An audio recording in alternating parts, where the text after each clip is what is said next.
Hello guys, നമ്മൊന്നൊരു ചെറിയ വലനി വീശാൻ പോകണം. പുതിയ ഉണ്ടാക്കിയ വലനി ഇതൊരു 4 മുഴ ഉണ്ടാവുള്ളൂ. അപ്പോൾ നമ്മൾ രസത്തിനുണ്ടാക്കിയാട്ടാ. നമുക്ക് ചെമ്മീൻ കിട്ടുന്നത് നമുക്ക് ഫസ്റ്റ് വല വീശി നോക്കാം. കിട്ടുമോ നോക്കട്ടാ.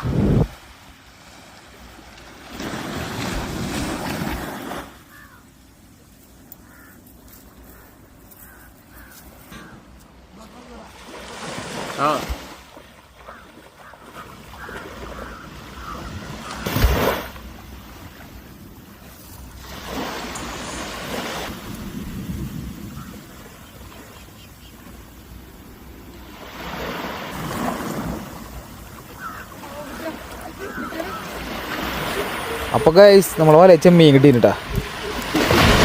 എന്താ 2 ചെമ്മീൻ നമുക്ക് കിട്ടിയിട്ടുണ്ട്. നമ്മൾ ആദ്യമായിട്ട് വീശിയ വലയിൽ തന്നെ ചെമ്മീൻ കിട്ടി. അപ്പോൾ രസത്തിനുണ്ടാക്കിയാണ്ട വല. വീഡിയോ ഇഷ്ടപ്പെട്ടില്ലായിരുന്നു നമ്മളെ സപ്പോർട്ട് ചെയ്യണം. ഓക്കേ.